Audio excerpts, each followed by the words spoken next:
जरा एक छोटे बच्चे के बारे में सोचिए।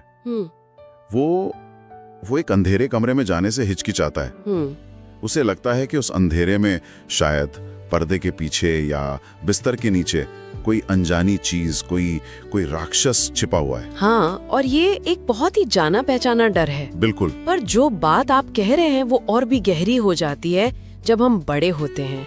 वो बिस्तर के नीचे वाला राक्षस वो तो चला जाता है, लेकिन डर नहीं जाता। वो बस अपना रूप बदल लेता है। हाँ बिल्कुल। अब डर नौकरी खोने का है, या अकेले रह जाने का है, या फिर वो सबसे गहरा डर, मौत का डर। और हमारी पूरी जिंदगी जाने अनजाने इन्हीं नए राक्षसों से भागते हुए गुजर जाती है। बिल्कुल। और इसीलिए आज हम ओशो की एक बहुत ही महत्वपूर्ण किताब fear, understanding and accepting the insecurities of life की गहराइयों में उतरेंगे। ये किताब इसलिए खास है क्योंकि ये डर से लड़ना या भागना नहीं सिखाती, ये उसे समझने का रास्ता दिखाती है। और ओशो का जो मूल विचार है वो अपने आप में ही बहुत क्रांतिकारी है। वो कहते हैं कि डर कोई दुश्मन नहीं है। हाँ। और न ही कोई समस्या है जिसे सुलझाना है, बल्कि ये एक दरवाजा है, एक ऐसा दरवाजा जिसे अगर हम हिम्मत करके खोलें तो हम अपनी ही आत्मा के और नजदीक पहुंच जाते हैं। मतलब डर हमें खुद से मिलवाने का एक मौका है। बिल्कुल। तो चलिए इसी विचार के साथ इस यात्रा की शुरुआत करते हैं। किताब का पहला अध्याय वो डर की जड़ों पर बात करता है। ओशो का कहना है कि डर हमारे अंदर जन्म से नहीं होता, ये समाज द्वारा, हमारी परवरिश द्वारा हमारे अंदर डाला जाता है। हाँ, ये एक बहुत ही गहरी बात है। इसका मतलब तो ये हुआ कि जब एक बच्चा इस दुनिया में आता है तो वो पूरी तरह से निडर होता है, उसे किसी चीज का डर नहीं होता। बिल्कुल। लेकिन हम उसका परिवार, समाज उसे धीरे धीरे डरना सिखाते हैं। जैसे बचपन से ही चेतावनियां मिलने लगती हैं। हाँ, वहाँ मत जाओ, गिर जाओगे, या अच्छे से पढ़ो वरना फेल हो जाओगे। और ये बातें सुरक्षा के लिए ही कही जाती हैं, पर अनजाने में ये डर के बीज हमारे मन में बो देती हैं, और धीरे धीरे ये डर हमारे स्वभाव का एक हिस्सा बन जाते हैं। और ये डर समय के साथ विकसित भी होता है ना। हाँ। हजारों साल पहले इंसान का डर शायद जंगली जानवरों से था, जो एक असली खतरा था। लेकिन आज 2026 के इस दौर में हमारा डर ज्यादातर मानसिक हो गया है। सही बात है। अब डर है कुछ छूट जाने का, जिसे हम फोमो कहते हैं, या सोशल मीडिया पर अपनी डिजिटल इमेज खराब हो जाने का डर। और ये डर असली नहीं है, पर महसूस तो बिल्कुल असली की तरह होते हैं। बिल्कुल। और देखिए, आज का विज्ञान भी इसी बात की पुष्टि करता है। साल 2012 में यूनिवर्सिटी ऑफ मिनेसोटा में एक बहुत दिलचस्प शोध हुआ था। अच्छा। वैज्ञानिकों ने पाया कि हमारे दिमाग में एक छोटा सा हिस्सा होता है, बादाम के आकार का, जिसे अमिगडाला कहते हैं। अमिगडाला? हाँ, आप इसे दिमाग का अलार्म सिस्टम समझ सकते हैं। दिमाग का अलार्म सिस्टम, ये समझना आसान है। तो ये काम कैसे करता है? इसका काम है खतरे को पहचानना और हमें सावधान करना। अब सोचिए, अगर किसी घर के अलार्म सिस्टम को हर छोटी मोटी बात पर बजा दिया जाए तो क्या होगा? वो अलार्म सिस्टम बहुत सेंसिटिव हो जाएगा। बिल्कुल ठीक यही हमारे एमिगडाला के साथ होता है। जब बचपन से ही हमें छोटी छोटी बातों पर डराया जाता है तो हमारा ये दिमागी अलार्म जरूरत से ज्यादा सक्रिय हो जाता है। अच्छा। फिर ये असली खतरे और काल्पनिक खतरे में फर्क करना बंद कर देता है और हर छोटी बात पर पैनिक बटन दबाने लगता है। और शायद इसीलिए उस शोध का जो सबसे चौंकाने वाला नतीजा था, वो ओशो की बात से इतना मेल खाता है। शोध में पाया गया कि हमारे लगभग 80% डर वो पूरी तरह से काल्पनिक होते हैं, बस हमारे मन की उपज। हाँ, हम उन चीजों से डरते रहते हैं जो कभी होती ही नहीं। ठीक उसी बच्चे की तरह जो अंधेरे कमरे में एक ऐसे राक्षस से डर रहा है जिसका कोई अस्तित्व ही नहीं है। ये समझना कि हमारे ज्यादातर डर असली है ही नहीं, ये डर से मुक्ति की तरफ पहला और सबसे बड़ा कदम है। सही बात। हम सब अपने मन में ही राक्षस बनाते हैं और फिर उन्हीं से डरते हैं। ये एक बहुत बड़ी बात है। तो सवाल ये उठता है कि अगर हमारे डर झूठे हैं तो हम उन्हें इतनी मजबूती से पकड़कर क्यों रखते हैं? शायद इसका जवाब हमारी सुरक्षा की चाह में छिपा है। और इसी सुरक्षा के भ्रम पर ओशो अपनी अगली बात कहते हैं, जो हमें दूसरे अध्याय की ओर ले जाती है, असुरक्षा का सौंदर्य। हाँ, ओशो कहते हैं कि हम सब जीवन में सुरक्षा सिक्योरिटी खोज रहे हैं। हाँ। जबकि जीवन का स्वभाव ही असुरक्षित होना है। ये विचार पहली बार में थोड़ा असहज कर सकता है, क्योंकि हम सब तो एक सुरक्षित जीवन ही चाहते हैं, है ना? लेकिन ओशो कहते हैं कि पूरी तरह से सुरक्षा वो सिर्फ एक ही जगह मिलती है, कब्र में। अच्छा। वहां कोई बदलाव नहीं होता, कोई चुनौती नहीं होती। लेकिन जिंदगी का मतलब ही है बदलाव, प्रवाह, हर पल कुछ नया होना। और यही बदलाव, यही अनिश्चितता हमें डराती है। तो ओशो के अनुसार जिस व्यक्ति ने इस सच को स्वीकार कर लिया कि जीवन अनिश्चित है, उसका डर उसी पल कमजोर पड़ जाता है। लेकिन एक मिनट, क्या ये नजरिया आज के जीवन में थोड़ा मतलब अव्यावहारिक नहीं है? हम सभी को अपने परिवार के लिए एक सुरक्षित भविष्य तो चाहिए ही, हमें योजना बनानी पड़ती है। क्या ओशो की बात और रोजमर्रा की जिम्मेदारियों में कोई विरोधाभास है? ये बहुत ही अच्छा सवाल है। और नहीं, ओशो जिम्मेदारियों से भागने की बात नहीं कर रहे, वो मन की स्थिति की बात कर रहे हैं। मन की स्थिति? हाँ, योजना बनाना और तैयारी करना एक बात है, लेकिन हर पल भविष्य की चिंता में घुलना ये दूसरी बात है।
तो ओशो के अनुसार जिस व्यक्ति ने इस सच को स्वीकार कर लिया कि जीवन अनिश्चित है, उसका डर उसी पल कमजोर पड़ जाता है।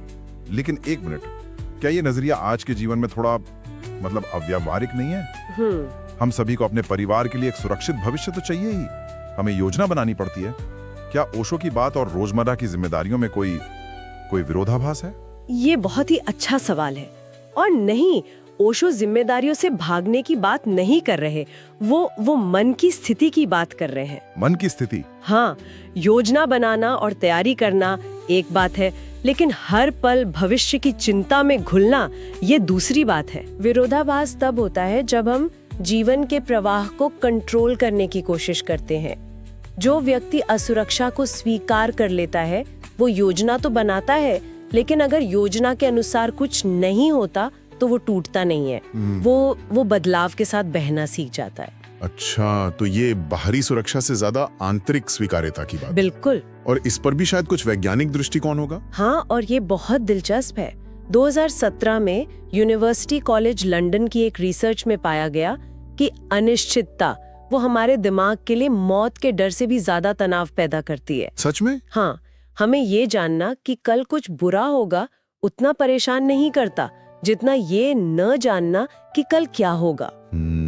लेकिन उसी शोध में ये भी पाया गया कि जो लोग एक्सेप्टेंस थेरेपी यानी स्वीकृति का अभ्यास करते हैं, उनका स्ट्रेस लेवल 40% तक कम हो जाता है। 40% तक? हाँ, जब हम लड़ना छोड़कर ये मान लेते हैं कि मुझे नहीं पता कल क्या होगा और ये ठीक है, तो हमारा दिमाग वो शांत हो जाता है।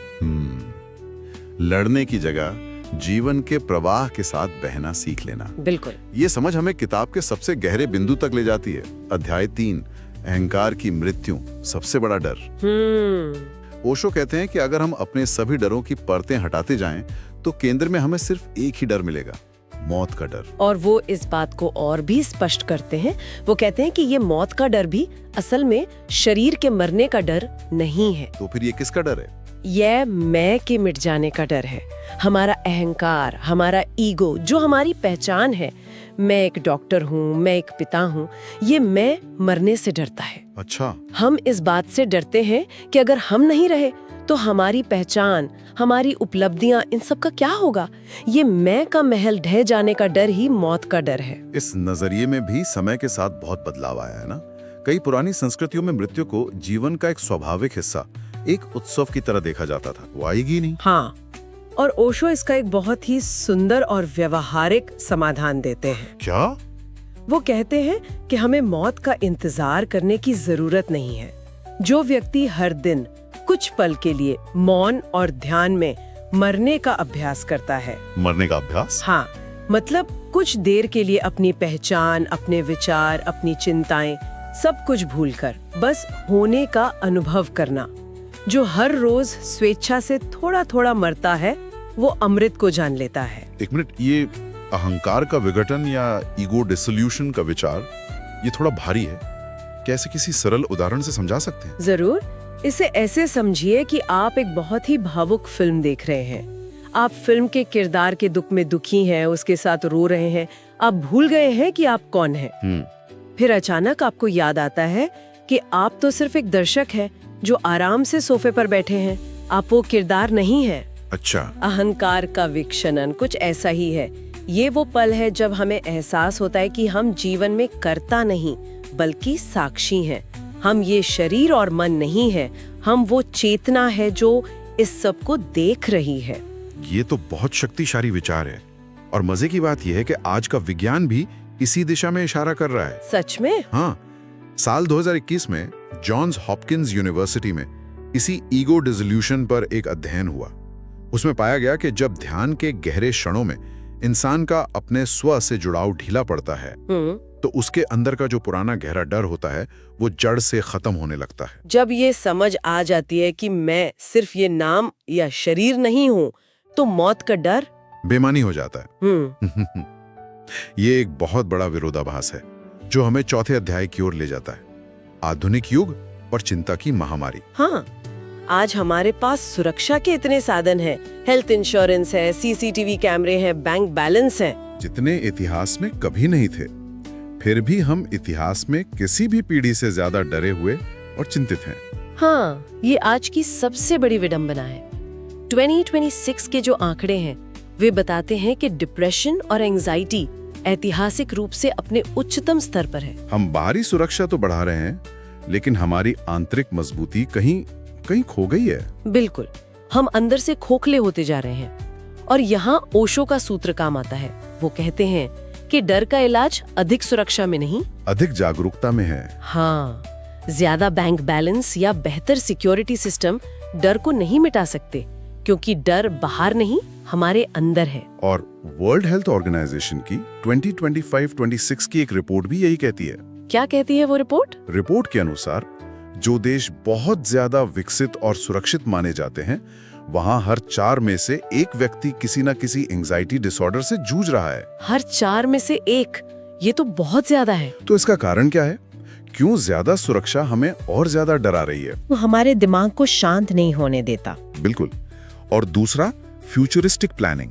हम लगातार भविष्य की योजना बनाने में इतने व्यस्त हैं कि हम वर्तमान में जीना ही भूल गए हैं। और इन दोनों ने मिलकर हमारे दिमाग को एक स्थायी फाइट और फ्लाइट मोड में डाल दिया है। हाँ, हमारा दिमाग हर समय ऐसे रहता है जैसे कोई खतरा बस आने ही वाला है, भले ही कोई वास्तविक खतरा न हो। और ओशो की जागरूकता की विधि ही इस आधुनिक महामारी का समाधान है। जागरूकता मतलब अपने विचारों और भावनाओं को बस एक साक्षी की तरह देखना। हाँ, बिना अच्छा बुरा कहे।